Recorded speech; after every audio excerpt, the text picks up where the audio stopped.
ये क्वेश्चन 1 का third question है। आइए इसे पहले एलिमिनेशन मेथड से सॉल्व करते हैं और तब इन्हें सब्स्टिट्यूशन मेथड से सॉल्व करेंगे। यहाँ पर फर्स्ट इक्वेशन दिया हुआ है 3x minus 5y minus 4 equal to 0। इसे लिख लेना होगा 3x minus 5y minus 4 equal to 0।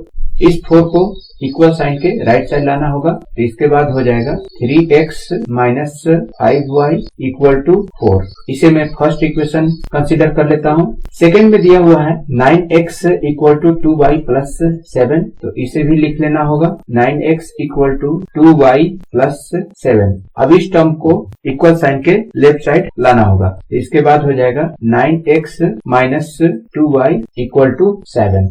इसे मैं सेकेंड इक्वेशन कंसीडर कर लेता हूँ। अब इन दोनों इक्वेशन को एलिमिनेशन मेथड से सॉल्व करना है, इसलिए यहाँ पर x या y का कोफिशिएंट मैच कराना होगा। तो x का कोफिशिएंट मैच कराना यहाँ पर आसान लग रहा है, इजी है, क्योंकि यहाँ पर 9x है और यहाँ पर 3x है। जस्ट फर्स्ट इक्वेशन को 3 से मल्टीप्लाई कर दिया जाए तो यहाँ पर भी 9x हो जाएगा। तो इसलिए मैं x को एलिमिनेट करना चाहूंगा और x का कोफिशिएंट मैच कराऊंगा। तो इसी बात को लिख लेना होगा इक्वेशन 1 इंटू 3। अब इक्वेशन 1 को 3 से मल्टीप्लाई करने के बाद इक्वेशन 2 के साथ क्या करना है वो डिपेंड करता है कि x वाले टर्म के साथ साइन कैसा है। यहाँ पर x वाला टर्म के साथ प्लस साइन है और यहाँ पर x वाले टर्म के साथ भी प्लस साइन है। दोनों जगह सेम साइन मिल रहा है, इसलिए इस केस में सब्ट्रैक्ट करना होगा। तो माइनस इक्वेशन 2 दे देता हूँ। यहाँ पर ये चीज बतलाया जा रहा है कि इक्वेशन 1 को 3 से मल्टीप्लाई करने के बाद उसमें से इक्वेशन 2 को माइनस करना है। तो इसी इंफॉर्मेशन के अकॉर्डिंग यहाँ पर इक्वेशन को अरेंज कर लेते हैं। तो पहले इक्वेशन 1 को 3 से मल्टीप्लाई कर लेते हैं। तो 3x को 3 से मल्टीप्लाई करने के पर 9x हो जाएगा, माइनस 5y को 3 से मल्टीप्लाई करने पर 15y हो जाएगा, इक्वल टू 4 3 12 होता है, तो हमने यहाँ पर 12 दे दिया। सेकेंड इक्वेशन को कुछ नहीं करना है, जैसा है उसी तरह से लिख देना है यहाँ पर। तो मैं सेकेंड इक्वेशन को लिख लेता हूँ 9x minus 2y equal to 7। अब यहाँ पर सब्ट्रैक्ट करना पड़ रहा है, इसीलिए साइन को चेंज करना होगा। तो नीचे वाला इक्वेशन का सिर्फ साइन चेंज होता है। यहाँ पर प्लस है तो यहाँ पर माइनस देना होगा, यहाँ पर माइनस है तो यहाँ पर प्लस हो जाएगा और यहाँ पर प्लस है तो यहाँ पर माइनस हो जाएगा। सिर्फ और सिर्फ नीचे वाला इक्वेशन के अकॉर्डिंग यहाँ पर न्यू साइन आता है।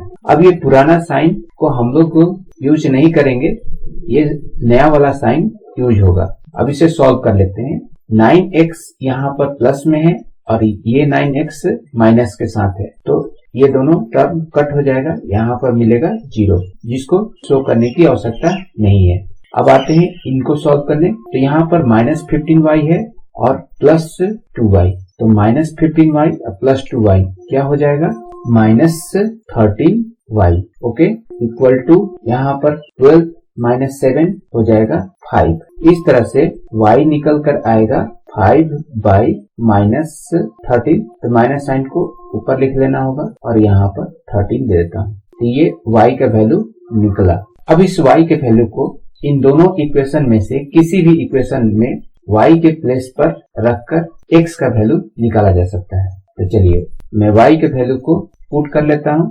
तो इन दोनों इक्वेशन में फर्स्ट इक्वेशन थोड़ा सिंपल लग रहा है, तो मैं फर्स्ट इक्वेशन में इस y के प्लेस पर माइनस 5/13 रख लेता हूँ। तो लिखना होगा putting y equal to minus 5/13 in equation 1। तो इक्वेशन 1 में y के प्लेस पर माइनस 5/13 रखना होगा। तो इक्वेशन 1 है 3x माइनस 5, y के प्लेस पर रखना होगा माइनस 5/13, उसके बाद इक्वल टू 4। नेक्स्ट स्टेप में हो जाएगा 3x, ये माइनस और ये माइनस, माइनस माइनस प्लस हो गया, 5 5 जा 25 होता है, डिवाइडेड बाय 13 इक्वल टू 4। इसके बाद ये 25/13 को इक्वल साइन के राइट साइड भेजना होगा, तो हो जाएगा 3x equal to 4 minus 25/13। Next step में इनको एलसीएम लेकर सॉल्व करना होगा। तो एलसीएम आएगा 13, इस 4 के नीचे 1 है, 1 के टेबल में 13 टाइम्स में आता है, इसलिए इस 4 को 13 से मल्टीप्लाई करके यहाँ पर लिखना होगा। तो 13 4 जा 52 होता है, तो हमने 52 यहाँ पर लिखा, फिर माइनस देना होगा और 13 के टेबल में 13 1 टाइम्स में ही आ जाता है, इसलिए इस 25 को 1 से मल्टीप्लाई करके यहाँ पर लिखना होगा। तो यहाँ पर 25 हो जाएगा। इसके बाद 3x इक्वल टू इस 52 से 25 को माइनस कर लेना होगा, तो मिलेगा 27 और नीचे में 13 है तो 13 दे देना होगा। अब इस 3 को इक्वल साइन के राइट साइड ले जाना होगा, तो ये आ जाएगा डिनोमिनेटर में। तो x इक्वल टू आएगा 27 बाई 13 इंटू 3। अब इस 3 से 27 को कट कर लेना होगा, तो 3 9 जा 27 होता है। तो फाइनली x निकल कर आएगा 9 बाई 13, यही x का वैल्यू निकला। तो इस तरह से स्टूडेंट्स एलिमिनेशन मेथड से इस क्वेश्चन का सॉल्यूशन निकलेगा। अब इसी क्वेश्चन को सब्स्टिट्यूशन मेथड द्वारा भी सॉल्व कर लेते हैं। तो इन दोनों इक्वेशन को लिख लेना होगा। 3x minus 5y minus 4 equal to 0। Next step में हो जाएगा 3x minus 5y equal to 4, ये फर्स्ट इक्वेशन हुआ। सेकेंड में दिया हुआ है 9x equal to 2y plus 7, तो यहाँ से x निकाल लेता हूँ, तो x इक्वल टू हो जाएगा 2y प्लस 7 डिवाइडेड बाई 9। अब इस एक्सप्रेशन को इक्वेशन 1 में x के प्लेस पर सब्स्टिट्यूट कर देते हैं। तो पहले लिख लेना होगा substituting x equal to 2y plus 7 divided by 9 in equation 1। तो इक्वेशन 1 में इस x के प्लेस पर इसको सब्स्टिट्यूट कर लेते हैं। 3 under bracket 2y plus 7 divided by 9 minus 5y equal to 4, minus 5y equal to 4 दे देना होगा। नेक्स्ट स्टेप में इस 3 से इस 9 को कट कर लेना होगा, तो यहाँ पर हो जाएगा 3, तो अब आएगा 2y plus 7 by 3 minus 5y equal to 4। अब यहाँ पर एलसीएम लेना होगा, तो एलसीएम आ जाएगा 3, तो यहाँ पर हो जाएगा 2y प्लस 7, यहाँ पर माइनस है तो माइनस देना होगा। अब इस 5y के नीचे 1 है, 1 के टेबल में 3 टाइम्स में आता है, इसलिए इस टर्म को 3 से मल्टीप्लाई करके लिखना होगा यहाँ, तो हो जाएगा 15y इक्वल टू 4। अब इन दोनों टर्म को सॉल्व करके लिख लेना होगा और 3 को 4 से मल्टीप्लाई कर देना होगा, तो 2y माइनस 15y आएगा minus 13y plus 7 equal to 12। Next step में इस 7 को इक्वल साइन के राइट साइड लाना होगा, तो हो जाएगा 13y इक्वल टू 12 माइनस 7, इसके बाद हो जाएगा माइनस 13y इक्वल टू 5।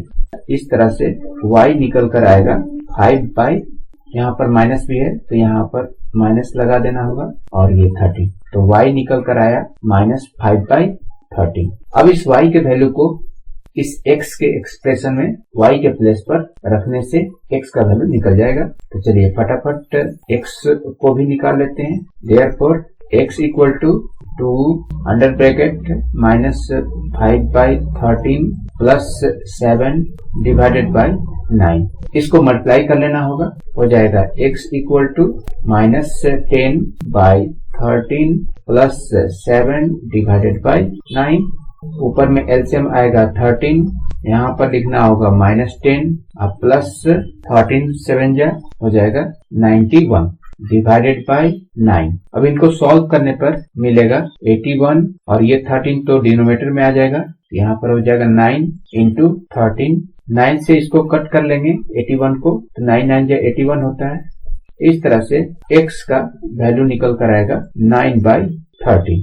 तो यहाँ पर भी x का वैल्यू 9 बाई 13 मिल रहा है और y equal to minus 5 by 13 मिल रहा है, और यही वैल्यू एलिमिनेशन मेथड द्वारा भी आया था। आई होप आप लोग समझ रहे होंगे। नेक्स्ट क्वेश्चन का सलूशन आप लोगों को नेक्स्ट वीडियो में मिल जाएगा। Thank you for watching my video.